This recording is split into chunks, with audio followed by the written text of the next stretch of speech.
Hello and welcome to the RPG Blender. It is good to be back running a new game. And joining me, we have a familiar crew here. So, who would like to go first for introducing themselves? I am, of course, Game Master George, your host as ever, because I will never give up the reins. Then we have... Jump in, whoever feels ambitious. Me! It's me! I'm Craig. Otherwise known as Doing That Gaming. Otherwise known as not playing a complex character this time. God damn it. Sorry, damn it. Darn it. Hi, let's start over. Hi, it's me! It's Craig! I'm playing too. Who's next? That was great. Thank you. Hey everybody, it's Rich. You may know me as Rich from here and nowhere else. And great to see you again. Hi, I'm Kate, also known as Noob Mama, and I'm so glad to be back here. Thanks for having me, George, and it's so lovely to see everybody's faces. Hi, I'm Becky, also known as Becky, and I'm here too. All right. Great. Well, with that out of the way, today we will be beginning our journey in Rhapsody of Blood, a Castlevania-inspired, powered by the apocalypse game. Tonight we'll be going through a little bit of Bloodline creation and discovering just how your struggle against the Dark Castle began. So the first thing that we'll need to do is decide what Bloodlines each of you are going to be taking. There are 7 different options. We have the Legendary Heroes, which is founded by the Paladin. We have the Half-Damned, which is founded by the Tainted. We have the Holy Church, founded by the Saint. We have the Hidden Hand, founded by the Mastermind. We have the Magi, founded by the Ritualist. And then we have the Guardians of Nature, founded by the Archdruid. The Fate Dealers, founded by the Escapist. And the Defenders of Tomorrow, founded by the Visitor. What these represent is your Bloodlines, which will be struggling against the Dark Castle for basically the entirety of this micro-campaign. A few generations going through and attempting to usurp the power of this castle and stop its evil influence in the world. So, does anybody have any that jumped out to them immediately? I sure do love paladins. I was looking at the Fate Dealers and not the half. Which one? Oh. Rich wants to play with luck. I'm going to be the mastermind. Oh, you're going to be the mastermind. Ooh. Okay. I'm gonna be the You're not mastermind. here out of the goodness of your heart, but raw pragmatism. Frankly, hordes of monsters are liable to ruin your plans for wealth, prestige, and power. At least your talent for command has come in useful managing this ragtag band of heroes.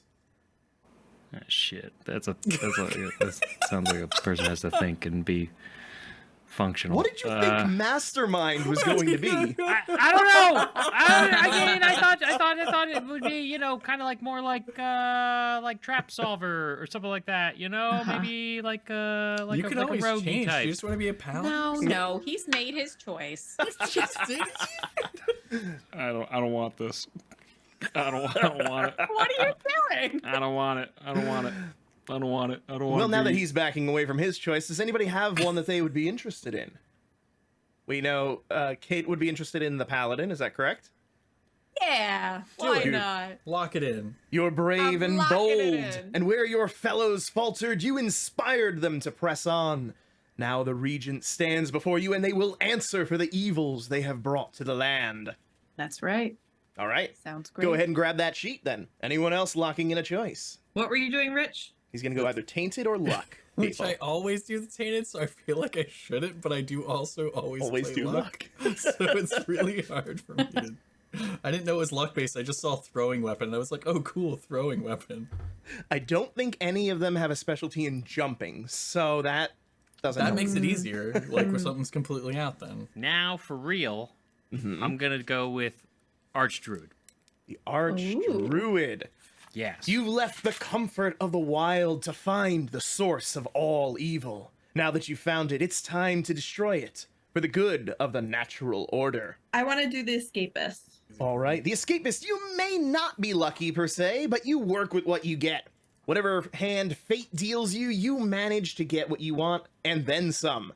The evil threatens to give more than just a few lemons, though. And Rich? Yeah, I'm gonna do the half-damned. Yeah, I'm just gonna do the half-damned. Maybe the castle almost claimed you, and it was only thanks to your fellows that you remained human. Maybe the darkness was always inside of you, and your struggle to stay in control is even harder now that the castle has given it physical form. Either way, it's time to put these gifts to use. All right, now that everybody has their class chosen, you will see that you have 4 main statistics: iron, glass, sulfur, mercury, and blood. Okay. Yes. Yes, you do. I'm getting to where I could read them off to you as to what they do. Because remember, I haven't played this game either. This is the first time for wow. me too. We're learning together. Iron is your stubborn will and ability to fight and kill. When exploring, you use it to fight the hordes. When fighting a powerful adversary, you use this to take advantage of an opening and strike them down. Glass is your ability to stay sane and clear-eyed. When exploring, use it to find your way through and assess your surroundings. When fighting a powerful adversary, use it to spot openings and help your allies exploit them. Sulfur is the strength of your passions and ability to tap into occult power. When exploring, use it to learn magic from the castle's relics. When fighting a powerful adversary, use it to pull allies from danger. Mercury is your ability to be stealthy, quick, and graceful. When exploring, use it to find safe refuge from the castle's inhabitants. And when fighting, use it to dodge away from blows and use trickery and guile. And blood is, of course, the measure of your corruption by the castle.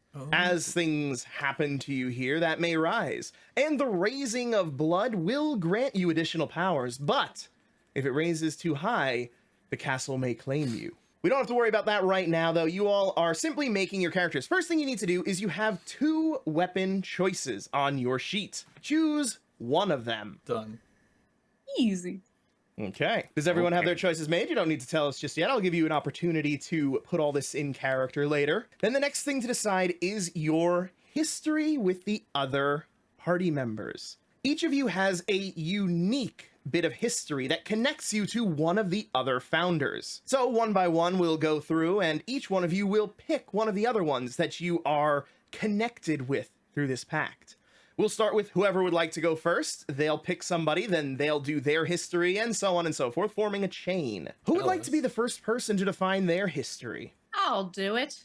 All right, so what is your unique prompt? What? At the bottom of your page, you'll see a section that says history. Oh, I see. I knew. I was just so.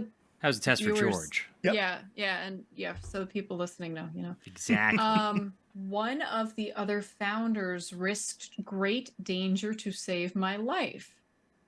Say what they did and give their bloodline to pact on you. They say how you're still wounded. Which other party member would you like to be the one that saved you, that risked great danger to save your life? Who do you trust to not wound you in a horrible way? Oh man. Not me or Becky. I was gonna say Becky. I'm picking Becky. All right. So what did they do? We'll say that one of my, without completely knowing how I would fit into this world and everything, on one of my first assignments as a paladin, I was sent with a group to go check out some trouble. We got, we were still bright-eyed, bushy-tailed. We didn't know what to expect, and we just got overwhelmed by some nasty things. And I was like the last one standing, about to just get wrecked. But Becky just, with her cool magic and stuff she was doing, she just happened to be around, hear the commotion, and what do you even do? Oh, you do. Yeah. I'm super lucky. You did some cool stuff. Tripped on a banana peel and made a bunch of crates fall on them. Yeah.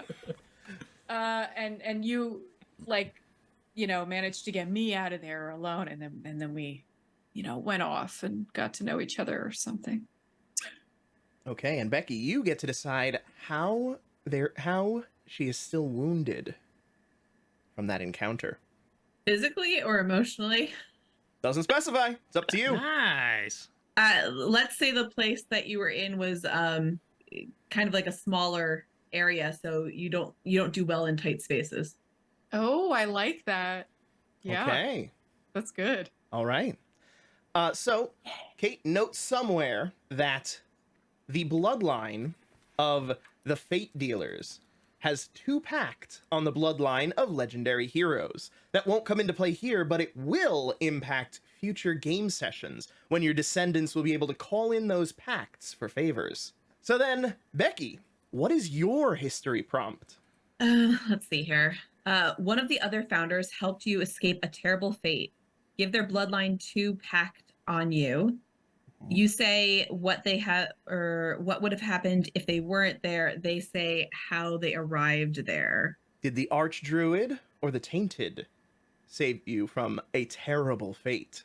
Let's go with Rich. Whoa. The Tainted. So what would have happened if they weren't there? I feel like because it seems like this character's very like kind of like everything will eventually go my way. She'll just like walk into things inappropriately. And so let's say I was I don't know, maybe in like a tavern or something like that, and I accidentally like insulted like a big like barbarian sort of person or whatever, and I would have gotten literally crushed. Literally, table flipped over on top of you and just body slam onto it, crushed against the floor. Yeah. All right. And I like my bones. So then, Rich, how was it that you arrived there? We were trying to retrace our steps because we often get confused. We couldn't remember if we were from there or if it was just a place that we had been previously. So we went in there. Upon going in there, we recognized the face. I hadn't seen them before, but we had. And so since we had seen them before, we knew that they were going to do bad things, or maybe they had already done bad things. So when they lifted up the table, what's the thing that you do when you make the legs stop moving? We heard the spine part, and then the table fell back on the person. Oh yeah, that's the character. I'm so glad these are prologue characters. Well, so correct me if I'm wrong. I'm thinking that this is the top of the bloodline. So everything that comes after this is less potentially tainted. This is like top. So bottom, like children and grandchildren and stuff like that have a chance to be like, no, I get what's happening. I understand what's happening. But this is like the first one. Potentially, but also this does not necessarily need to be a literal bloodline. Like, for instance, if one of you had chosen the Holy Church, it's not like you would have a line of literal descendants. This could be any of any person who has been corrupted by the dark energies of the castle, who has been drawn to join this brotherhood. Really, we're the progenitors of a lineage of JoJo's Adventures dark style, right? Gotcha. Yeah. Or to keep it in theme, the Belmonts. Yeah, right, exactly. Yeah. Which is what I was thinking. I was like, eventually, whatever it is that the tainted has, the half damned, or But you're first one dealing with this Yep. in your lineage, whatever Okay. that means. So then, you get 2 pact on the Fate Dealers.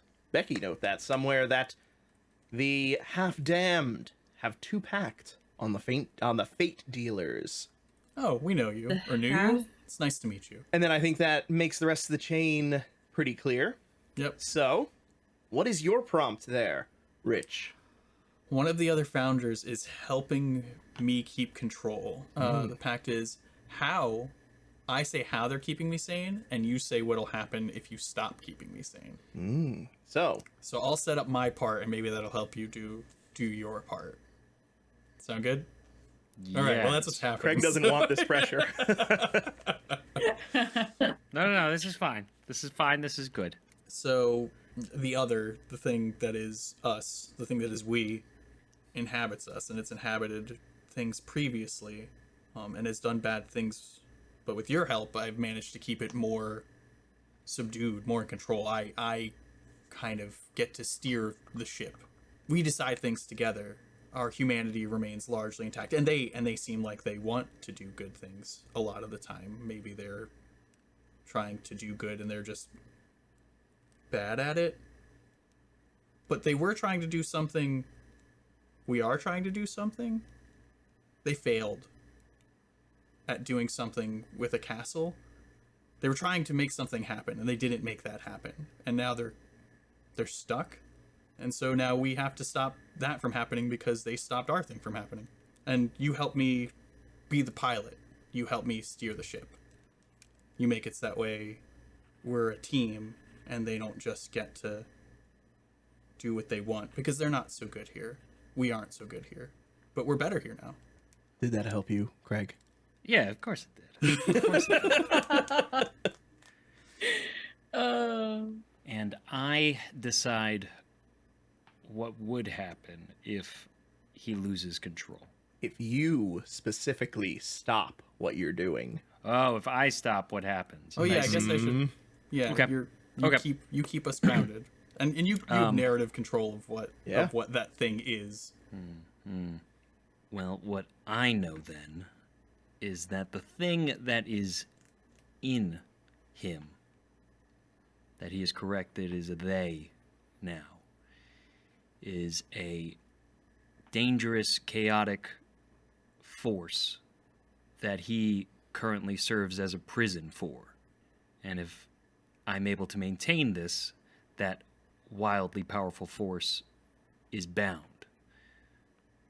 If I were to stop my druidic rights on him, it would be able to fully take him over, escape outright from his body, and with its connection with the dark forces that are present, chances are good it would be absorbed or coincide with them, making the already harbinger of darkness even greater, with another wild card in the forces of evil, as they do not often work together, but they do covet power. So I am the jailkeeper for that creature that stays locked within him. And then that brings us to the Archdruid.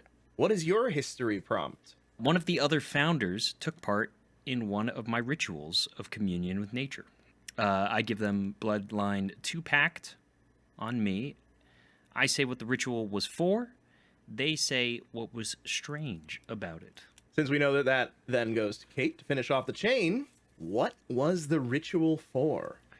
It was a yearly tradition of communing with nature to create a bounty, a boon, on a rather like rotted, sort of desolate sort of part of the land. But I had discovered that this was particularly more questionable than normal. There's droughts and there's thunderstorms. There's forces of nature that will wreak havoc in the lands proper. And as an archdruid, I will tend to the garden. But this one was different. It was more sickly. It was more beyond a common sort of bounty for cultivating nature. So I think a more divine, I will say, beyond my realm, was seen as necessary to help bolster my process. And what was strange about it? Yeah, going off of that, I would say what was strange about it was that at the root of the issue, so to speak, there was this like corruption that, ultimately we couldn't even identify. And, at the end of the day, we thought, okay, we did everything we could. And I used my like divine knowledges and whatever to try and handle it, but it was unusual and not natural, certainly. So kind of remains to be seen whether it was truly handled, but seems like it was. Then that brings us to the end of the history section. The last thing to do would be to determine your looks, your name, but you can think about that on your own, and I will give you a chance to introduce yourselves more to the audience in just a moment. Does anybody have any questions before I begin? Oh, I guess I should say one thing. If you need dice, 2d6 is what you should have. 3d6 if you feel Frisky. You feel frisky? I don't know. I couldn't think of a better word. Interesting. Man, you know what? I got two kids. I'm exhausted. Honestly, that makes me more curious for why I do. I want 3. Well, now I want 3. Craig Yeah. gave me 3 dice, so I don't know what that says. I started frisky and I'm gonna die frisky. You know what I'm saying? I'm trying to think if there are any other questions. I guess not. I mean, besides how to play this game, Which we will but- cover once we reach that point. That is the point of the prologue here. You'll be learning by doing rather than me just talking to you, which is not a great way to learn. I like it. We've gotten through so far. Yeah. Then is everybody ready? Yeah. All right. The world has been driven into chaos. The castle of the Dark Lord Necros has twice before cast its shadow upon the world. Before its first coming, there were no monsters, no horrors stalking the nights. And now, it has come again. The wound in reality torn open once more, ready for the servant of darkness to blight the world again. But this time, some chose to fight. Placing your lives on the line, you delved into the den of evil. You cut down hordes of minions, stopped the twisted acolytes of Necros working to complete the next curse. And now you find yourselves before the towering obsidian doors which mark your destination, the heart of the castle and the Dark Lord himself. But before we enter the final confrontation, introduce yourselves and tell us of the acolyte you personally cast down. We cast down What? an acolyte. We struck down an Yeah, acolyte. like a mini boss. Like what mini boss? Think the bosses in the mini bosses in Castlevania as you go along to eventually fight Dracula. So this is your chance to be a little bit creative. Not only are you going to describe yourself, you're also going to describe the one that you personally beat and why it meant something to your character for you to beat them. I'll give you a few moments to think. I think I'm ready. You think you're ready? Then go Oh, for I it. think for I'm you. ready. Okay, Right. so you want to describe how like Still we think look about in my fucking general? name. Yeah, how you look, your name, your what weapon you chose, all that good stuff about your personality that we Gotcha. don't get to see because this isn't a Of course, movie. yeah. All right. So I'm gonna use one of their names that they tell me to use, and I'm gonna use Miko. It's a cool name. But Miko has unsurprisingly very different mannerisms depending on the situation. When Miko is in more of a middle state, he has a very almost like regal, like very like this is like a good thing. When he's more himself, he seems more small and confused, and when he is more the other, in the midst of fighting, he is, as Craig said, more chaotic, more free, more yearning for the violence. He wears a long cloak, no shoes, well, long coat, I meant, no shoes, and has a tattered shirt and pants beneath of those. They both look as if they at one point in time were stately, or quite nice, but now are not so much. As to how he fights, he transforms his hands and feet into various things as he fights. It might turn into a what are they called? Morning Star. It might be a claw. It might be a scythe or a sickle. The creature that resides within him is again chaotic, and so reacts in very chaotic ways as the situation does or doesn't call for. Seeming more to just relish whatever new violence it can inflict upon the world. The particular foe that I defeated was known as the Tactician. And the Tactician is one who is said to kind of precurse the castle, and that there is often a Tactician before the castle kind of ruminates. They've been known as the Tactician, the Architect, etc., but they are something of an omen to the castle's coming. The creature within Miko was betrayed by the Architect, believing that he himself would become the new lord of something not quite the castle, believing that the castle's time had passed, but then was used and his power kind of stripped in order to resummon the Dark Lord. So for both Miko in now having to carry this burden, and for the other inside of him just wanting vengeance. It was very personal. And we struck them down with a lot of luck, nature's good grace and light. But at the end of the day, slamming their face through a stained glass window and falling onto the rebar below really did the trick. Who would that'll like to do go for next? most people, I think. Yeah. I'm would- also ready, Okay. mostly. I don't know. So I will be playing Isobel, the paladin, and she grew up around fellows like her who are heroes, training with the swords and heavy armor. And it was like a commune where she grew up. You know, she had a family, but those who grew and trained alongside her were just like her family as well. She's curly dark hair, kind of short, a little long on top, dark eyes, olive skin. That incident where she had her first outing to go with her fellows to fight, they were tracking down a doppelganger who was causing some havoc amongst their enclave. And of course, it got away, almost claimed her life, claimed some of the lives of the ones she grew up with. And she swore from that day on that she would find and hunt down this doppelganger and make it pay for its transgressions. And she trained hard and true and tracking and smiting foes. And one day she was lucky enough to stumble upon its lair after a lot of work, and she got vengeance for those who lost their lives that day by killing it. Who's ready to go next? So my character is named Iris. She basically has like jet black hair that she always has tucked behind her ears, but like kind of shellacked behind her ears and like pinned so it's always there and always perfectly straight.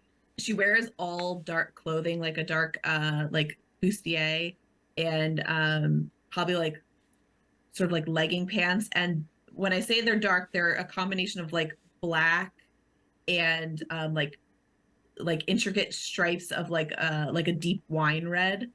So it's not just black. She's very good at just like fading into the shadows. But when you do see her, you kind of wonder how she fades into the shadows because because the comparison of like the dark clothes that she wears and the jet black hair, she has very pale skin and her eyes are like bright blue. So you really don't know why you didn't see her, but you didn't until she makes herself known.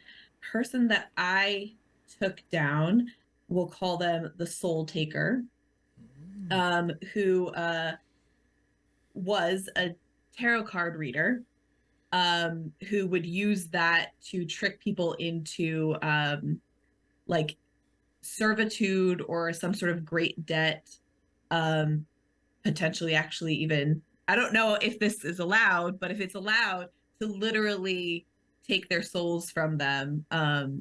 Cool. That's exactly why that she's called the Soul Taker. And I found myself across the table from her getting a tarot card reading. Intuitively, I realized that it was going downhill for me, and I ended up taking those tarot cards and with a quick flip of the wrist, slicing her throat with it, and that's how I got my weapon of the tarot cards. Ooh. And my character's name is Caden, an archdruid. He's a tall but decently fit-looking individual. You definitely could see the age on him as his wrinkles have settled in. A long beard that looks like it's got grays intermingling with a thick brown. The rest of his hair long and up in a bow and a bun in the back of his head. Some big old bushy brows sprinkled with some gray as well. That covers most of his demeanor, but his brow probably dominates most of him as he's sort of assessing the world around him, with emerald green eyes.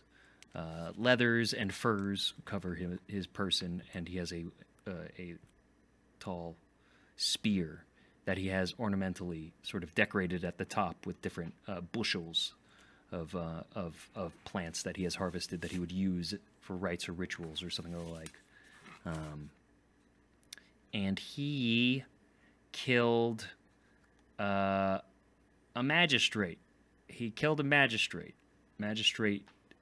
Tanner, who was overseeing a town near, in the outer, sort of proximity of where vassals would be kind of congregating pseudo around said castle of darkness, because big old place of power. You stay there because enemy is my friend.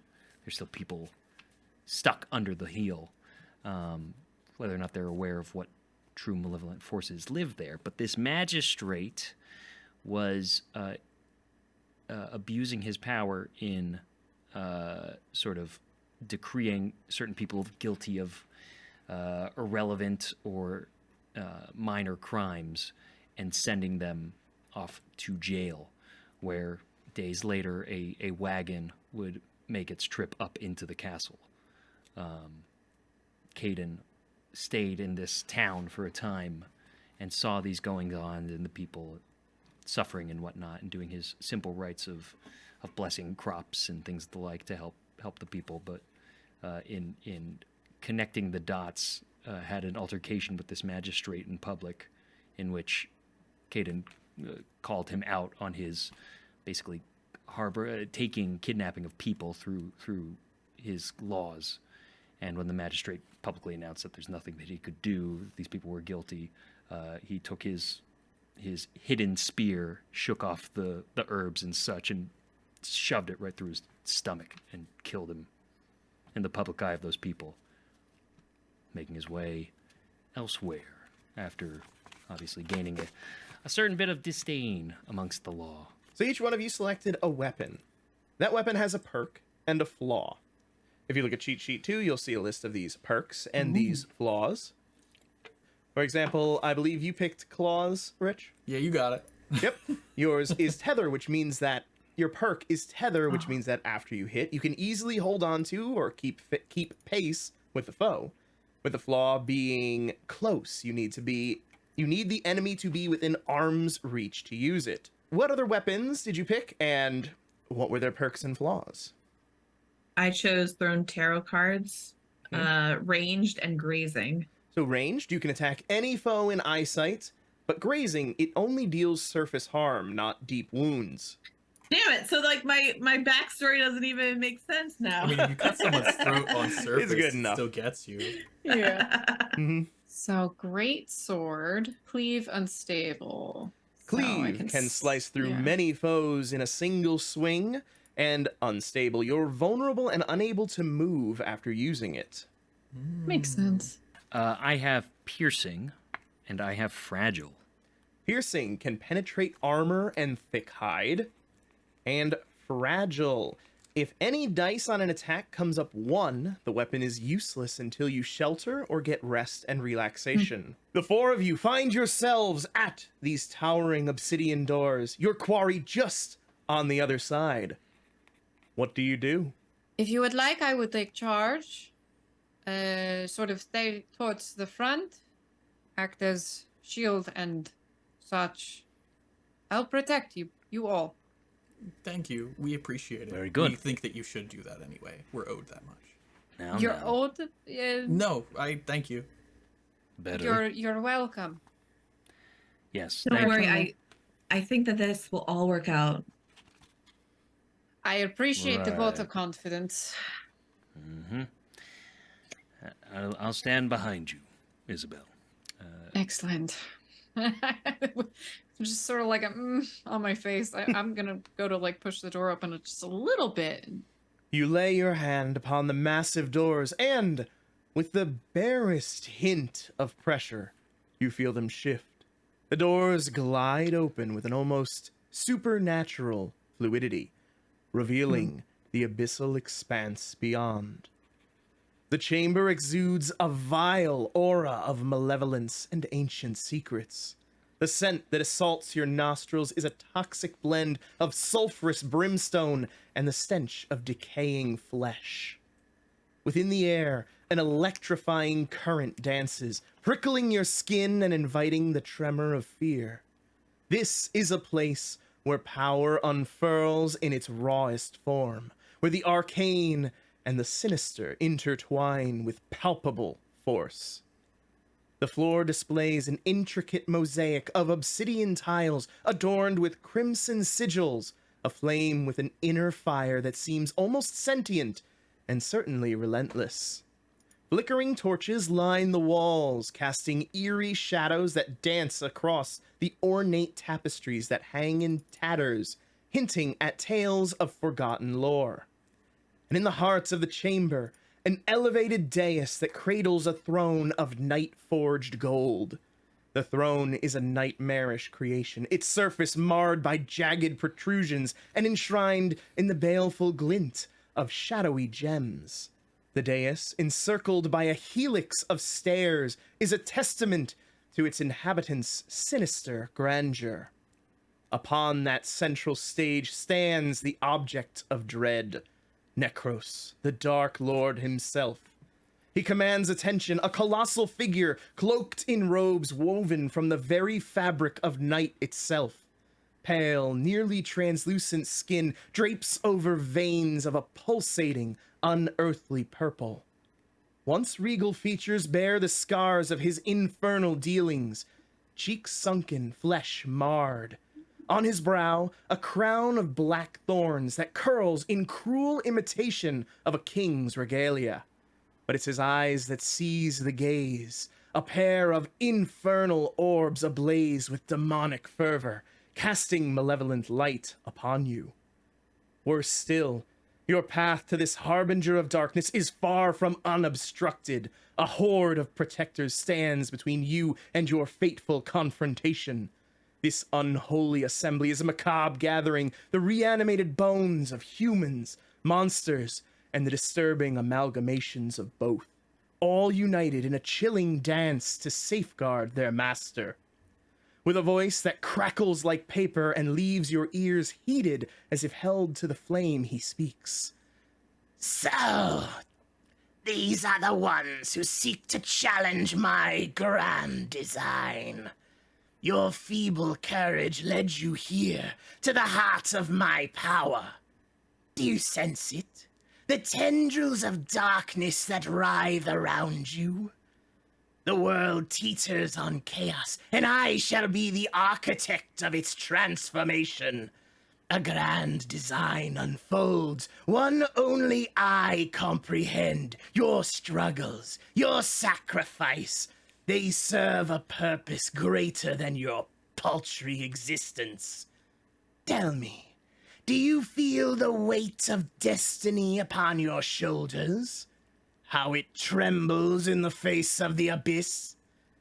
Your actions here will mean nothing. You will accomplish nothing. Embrace the terror. Relish the impending doom, for in the end, your failure will fuel my ascension. Show me your futile valor, and I shall sculpt history with your agony. What do you do? The way that combat works here, the enemy has 3 qualities. These qualities are its definition, its way of dealing with you, the things that they can work upon this world. Your job is to destroy those 3 qualities. So to give you an example, right now, you can be aware of 2 of them. One is his horde of minions. You need to find a way to deal with his horde of minions. 2 is his arcane energy. You must somehow find a way to stop his arcane power, to halt it, to interrupt it, to somehow disrupt him. The how you do it is up to you. You'll find, if you look at cheat sheet 1, confrontation moves. These are the mechanics behind whatever you attempt to do. When you say what you're going to do, for example, if you want to throw yourself headlong into the horde of skeletons, then you would make a confront move. You would roll 2d6, adding your iron. You get a 7 or higher, it's a hit. A 7 to 9 is a hit with a consequence, and a 10 plus is a hit with less of a consequence or none whatsoever. When you make your hit, you will create an opening, which will allow somebody else to attempt to finish that quality. However, the consequence of that is you'll take the brunt of some attack. So, there is no initiative in this. You can simply go when you wish, and we'll let everybody get an action in before a round is over. So, who has an action they would like to do first? Do we see the source of his arcane power? You can, if you would like to try to locate such a thing, you would take the line it up action. So you describe how you're going about trying to locate it, then you would roll plus glass. You'll see the line it up, which would allow for an opening, which would then allow somebody else to try to strike using that opening and destroy that quality. Instinctually, I just kind of try to fold into the shadows a little bit, hopefully not be seen, and by doing so, allowing me to have like kind of a breath to observe the surroundings a little bit more. I'm definitely drawn to the throne, but I do know that I'm looking for some sort of like source. So you're going to roll 2d6 and add your glass attribute. Wait, but I'm being what did you say? Saucy, frisky? Do I roll 3? If you have advantage or disadvantage, you roll 3 and either keep the 2 highest or the 2 lowest. Okay, so I have an advantage, right? No, you don't have advantage. Sorry. Okay, so I add those 2 together. Yep, and then add your glass score. 6. Total of 6. Unfortunately, a 6 is a failure. And the way that this works, enemies, my characters, they get reactions when certain things happen. Either because you stepped on a trap or because you failed a roll. So, as you begin making your way to the side, trying to hide into the shadows, unfortunately, the dead eyes of the skeletal horde are not fooled by the darkness being one with that element, and they rush forward, isolating you from the rest of your party.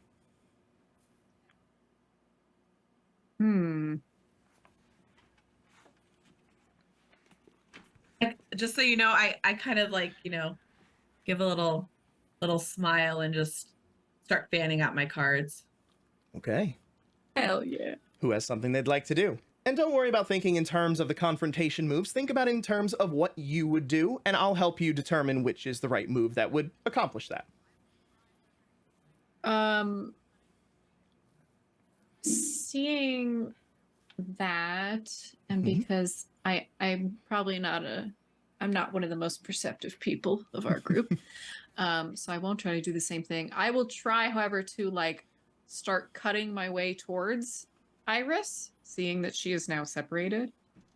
Okay. So would you say you are confronting the danger head on? Yeah, sure. All right. Roll 2d6 and add your iron. Okay. That's 8 plus 2. It's 10. All right. So, on a hit, you throw the foes off balance and create an opening. So there is now an opening in this environment, which means that someone could attempt to strike against the horde to finish off that quality. Ah. But the consequence of that is you also take the brunt of their attack. Now, since you rolled a 10 or plus, you get to reduce that slightly. So you will be hit by the horde, but you can choose 2 of these options. You can roll with the blow, taking 1 less harm. You can be fearsome and commanding. The foe will now only focus on you, meaning the horde will focus its attention completely on you. Or your mind is steel and you don't mark contamination. So would you like to take less damage, take the attention of the foe, or protect yourself from contamination? You can choose 2 of those options with a 10. Oh.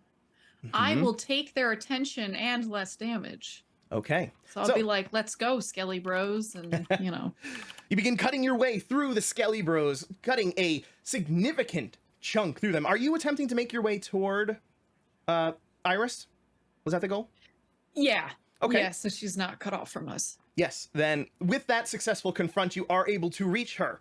As you're going, however, as you're attempting to cut through, there are just so many of them, and some of them manage to lash out at you, striking you with their various bony appendages or makeshift weapons that they have grabbed. You will take 3 harm -1 because you rolled with the blow, so you'll take 2 harm. Oh, gotcha. Okay. You can choose to take a minor wound to reduce that 1 further. A minor wound causes you to either get infected and mark contamination, or you would fall back and recuperate, healing 1 harm. So if you were to choose to fall back and recuperate, you would abandon Iris from that opening that you gave her, but you would end up taking no damage from this. Or you could get infected and mark contamination. Or you could simply take the 2 damage. You have 5 potential damage that you can take. Once that happens, you take a deathly blow. Oh dear. Okay. So I will I'll fall back and recuperate after having known that I at least made a dent and helped her potentially. Okay. So we'll see how that goes. All right. So you reduce the harm by 1, bringing it down to just 1 harm that you take. However, you falling back and recuperating allows you to then recover that 1 harm that you take, meaning that you take no harm from this endeavor. But there is an opening if somebody can think of a way that they might be able to strike at this horde and remove this quality. What kind of horde is this? A horde of skeleton monstrosities. We have Rich and we have Craig, who have not yet gone. I have an idea, but if Craig has one, then... Miko kind of like shudders. I want my power back! And just like rushes forward. Like taking advantage of larger creatures that are kind of barreling down on Isabel, grips into it and begins absorbing that power, but it doesn't just absorb the power from that one in kind of a chain of magic. It becomes absorbing it not just through that one, but through the horde as a whole. And I will try and use sulfur to use magic to absorb. All right. That you beat me to it. You're attempting to take advantage of an opening with sorcery. So roll 2d6 plus your sulfur. As you see, we'll get more second nature to just describe what you're doing, and then moves get assigned later. I got a 5 and a 3 plus 2 is 10. A 10. On a hit, you hit. You damage one of the foe's quality, destroying. You were going for the horde, yes? Yeah. Okay. You latch your claws into the representatives of the horde, beginning to draw their magic into you. And around, you see them begin to fall to pieces, the bones detaching from each other, some of the older specimens actually melting away into dust as the horde between you and Necros vanishes. You have now destroyed 1 of his qualities. Miko gets up looking very proud of himself, but then gives a very worried glance back to Caden. Caden, who is taking this whole thing in, who's been watching the whole time, as soon as he sees this funnel of creatures, his eye probably gives a quick nod, but scans the room, trying to see the focus for Necrosis's arcane power, trying to pinpoint that location. Okay. Sizing up an enemy to locate a weak spot, roll with glass. Cool. Okay. So that is a 9. It's a 9, okay. On a hit, you find an opening. Where is it located? That's right, you get to define. Cool. Oh. Okay. So based on everything that you've seen, where does it seem like an opening for this arcane energy would be? Probably on the dais itself, right? Huh? Like an object, a dark, ominous-looking crystal of sorts, or something. There are indeed many dark gems upon the dais, built into the throne, and it's easy to see that one of them could be serving as the arcane focus. Now you rolled a 9, correct? Mm-hmm. As a 9, for a consequence, you will be picking 2 of the following options. The foe makes you its highest priority, Ugh. The opening lasts only a few moments, or attempts to use the opening without one specific weapon perk have disadvantage. Attempt to use the opening without one weapon perk. So if your weapon that you're using doesn't have a specific perk, you roll with disadvantage. And you get to pick 2 of those to be true. Well, then I guess I'll take the foe makes you its highest priority, Okay. and the opening only lasts a few moments. So then that means that that it will be able to be attempted with once. Normally, if the opening fails, it stays. But in this case, after someone attempts to use this opening, it will go away. Now that you've all gone, we can go into a new round. Whoever has an action they would like to take, feel free to do so. Because it's a new round, I mean, if somebody else wants a turn, they can totally do it. No, But do could it. I just take my action Yeah. right now? Yeah, there's no initiatives. There's nothing. And I'm only using this round thing to make sure that everybody gets a chance to go. And I think, If you're gonna attack it, there is something I want to do as well. okay, my plan is to attack it, but if you want to do something, go for it. I want to try to give advantage. I want to use my like perception to take in my party members and try to time their blow with the same as I throw a card at the spot at the same time to try to hit at the same time. Okay. So you can take the help or hinder action. You spend a point of covenant, and you give whoever chooses to do it an extra die. If the die that you give them is the highest, you get the covenant back. If it's the lowest number that's rolled, you take some kind of negative consequence. So you're basically giving them advantage, but with the possibility of a downside for you. Okay. I'll take it. Nobody else wants. Can't go. Seeing the opportunity, Caden will slam down his spear and summon tendrils and roots to split through the dais and wrap around the crystal, attempting to crush it with the might of nature itself. Would you view that as sorcery or iron? Sorcery or physical might? I'd say sorcery because I'm That making feels very sorcerous. making stuff appear out of nothing, right? Okay. So then roll me a strike plus sulfur. And this is some hot tamales. Things have a way of turning out right. This was plus sulfur. Mm-hmm.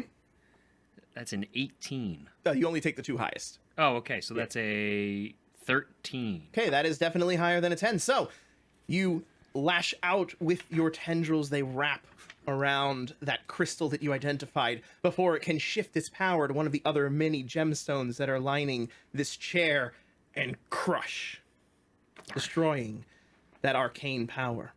As you do that, he turns to look, a visage of shock upon his face. He cannot believe that you just successfully did that. And that might soon be mirrored on your own face, as where that crystal was, a swirling black vortex begins to expand and expand and expand until it has blanketed the entire room. Then you see Necros begin to shudder, hunches over, and you see the body under the robe beginning to bulge outward, muscles growing, then hair, as he becomes a feral, bestial creature. He looks at you all, drops to all fours, and lets loose a guttural roar. Welcome to his third quality. Now, while the beast is weak. This is weak. You just ate an army. Nut up. We did, didn't we? So what's kind of, how do I I can say try and this? give you the lineup, but it's hard for me to do that. I can confront. Is that what happened? Yep, if you want to confront, you can confront Oh, the danger yeah. head on, rushing forward to... So Miko will look at Isabel. Please help me. You will follow us. Follow us now. And I just run forward. My hands turning to like insectile scythes, sparking along the obsidian floor, and I kind of lash out upward, knowing that I'm probably not going to catch him, but hoping to throw him back into a less advantageous position. Okay, roll the 2d6 plus iron. 4 and 5 is 10. You lash out with your scythes, drawing his attention as his own blow, a savage rending of these claws, come down upon you, locking yourselves in a vicious melee. With a 10 plus, you get to pick 2. You can take 1 less harm.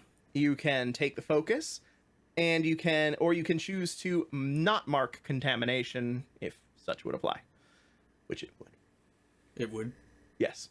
I'm going to say that Miko is trying to steal his brain to not let any more contamination in. So we're Okay. definitely going to do that That's a good one. call. Mhm. And the other wants his attention. Okay. So you will take 3 harm. You can take a minor wound if you would like. Same thing as what happened with Isabel. Or you could actually take a major wound to reduce it by 3. In which case you would frenzy and gain fleeting advantage on your next attack. Or play possum and make the foe focus on someone else. You do not need to take that major wound if you do not want to. You could also take the minor wound or just take the 3 damage. I'm going to say right now the other is just so incensed in anger and vengeance. It comes down and absolutely like annihilates like Miko to the point where you can probably see his sternum, but he doesn't stop locking eyes with the creature, and the eyes that are obviously locked in this bestial melee are not Miko's.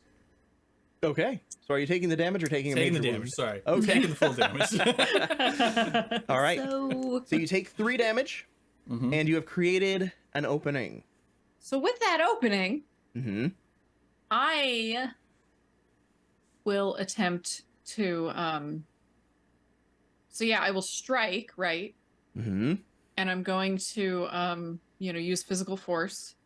And I'm just gonna like kind of run up there with my greatsword behind me and just try to like swing down like right on the back of its neck or something as it's engaged with Miko. All right. So Roll yeah. the 2d6 plus iron. Okay. 5, 6. So that's 13. Okay. You drive the blade down, smashing into the creature, and it shudders. Falls slightly to one knee before looking up at you. Foolish mortals, relish your fleeting victory. Know this, the void is eternal and patient. The cycle of darkness will engulf this world once more. It is the shadow that can never be extinguished. And as he collapses to the floor, you feel, as the void retracts, the draw of power.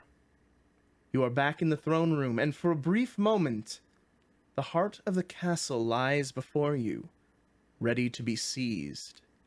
With that power, you could work one miracle, grant one wish, the resurrection of a loved one, undoing one of the past curses of Necros, life eternal. The power is yours for one of you to claim, if you are willing to pay the terrible price. What's the price? Do we not know the price? I didn't give you that page. Steal yourself, Miko. No, Miko Well- is actually wants nothing to do with it. I've always done well in the darkness. You should get rid of one of the curses. I suggest we rid the world of this fiendish energy and move on with our lives, because everything comes with a cost. You cannot have that kind of power without giving something of yourself. I agree. I think that whatever soul takes on this burden, it had better be ready to weather it or be crushed. He'll look Will it pointedly at Iris. Will it just go away if we go away? Is there like do we see a physical representation of the heart of the castle? Or is it a feeling? It is a sensation of power. That it is right on the edge of your grasping. That all you need to do is will it to enter you. And you will have access to it to grant your one wish. Whoever is going to claim this must be prepared for the consequences that follow of responsibility and of corruption. We already did. We already did what you wanted. We're good. We don't need any more. We're good. And he'll look ominously at Isabel. I have no interest in this, and if I could rid it of the world completely, I would. But we cannot just leave it for someone to claim. What do you want it for, Iris? I didn't say I did. With your heart. What was that, dear? Nothing. I do not claim to have the ability to stomach this, whatever this is. I think whoever does would act more as a prison for this power. If either of you think you capable of handling it, then do so under duty. But whoever does it, I think we all agree here and now. Should this turn for the worse, we join together again to deal with them. You feel the moment swiftly moving toward a conclusion. The opportunity to undo some wrong coming to a close as it would leave with the castle itself. The choice must be made. Act now or don't. Make the choice. Oh, to be clear, out of game, I've chosen no, so I'm out. Caden also has chosen no. I will not. Iris definitely has thought about it, but honestly, I think she doesn't think she needs it. Mm, Good for you. I respect that. Yeah. Life's Nobody pretty needs to sweet. get rid of all the monsters plaguing the world. I mean, also out of game, I have no idea what my backstory is other than the little bit that we said. So I'm like, I don't know what No, it's I would fine. You want don't it need much for. of a backstory for this round. I love it. I guess we're all passing. Yeah, it sounds Okay. In the like tutorial, we we're do all that? passing. Yes. We all absolutely. pass. All right. George, we don't know what's happening. It's No, scary. I like this better anyway because all of us are like, we're not going to do it. And then it gives chance for the next generation to be like, why didn't they use the power to stop these things? Yeah, yeah. All right. You feel the moment pass as the castle begins its retreat from this world. On your way, fleeing the now collapsing castle, you have a choice, as you have chosen not to claim the power, and all of you have blood 0. You can choose one of 3 options. You can loot the castle for valuable trinkets, in which case your next generation will start with a relic, which is an object of power that can be used for magical means. You could devote your life to preparing the next generation. You choose one other bloodline and say how you help train their next explorer, increasing your pact with them by 1. Or you could work to heal the wounds left in the community when the castle leaves. You gain advantage on all coins moves if the castle returns here. Each one of you can choose which you would prefer. I'm going to do that one. I Okay? think it makes sense considering I killed a magistrate that was feeding the castle. All I right. want the relic. I loot. Okay. Note then that you start with 1 more relic in the next generation. The third option is thematically appropriate Mhm. for my character, so What? sure. Like helping the community heal and, you know. But you really want to loot with me, don't you? But it's A possible. little, but It's possible in escaping the castle, maybe divine providence, a magical something fell in your Mhm. pathway as you were running towards the escape, and it would be this just a- fell right in front of me. divine providence is what it is. You know, a sign's a sign. If while things are crashing Yeah. down, Mm-hmm. you can bend that narrative. You ain't gotta be looting. You can. I could help you bend that narrative. Fine. Yeah, right. Fine. Let's tell a story. Hey, you want some loot? Get some loot. girl. Fine. I Yeah. be looting, all right? All right. If that's what you want. I actually think the training one makes the most sense because I'm literally a monster. okay. So it makes the most Yeah. sense to be like, hey, here's how you fight monsters. Fight me. Do it again. I'm different now. Yeah, exactly. I love the idea of like you just talking to another self within you, and people think you're training, so they just stand and watch. That's how it happens. So which bloodline will you train the next explorer? I already have a pact with the Fate people, so it Mhm. makes sense to kind of like spread that around. Mm-hmm. And I kind of owe the druids, so I'll help train the druids because I owe them. Cool. Because you It's owe true. them. I do. Okay. Well, my humanness definitely owes. Oh yeah. Get that thing in bay, you know? Yeah. Okay. And I gotta go there like once a year to get this whole thing checked up on. Yeah, and we got a right to everything, you know, do. So We have a nice well just dinner. stick We fucking around burn for some a herbs month. around Yeah. you, sacrifice a couple things, then you're good.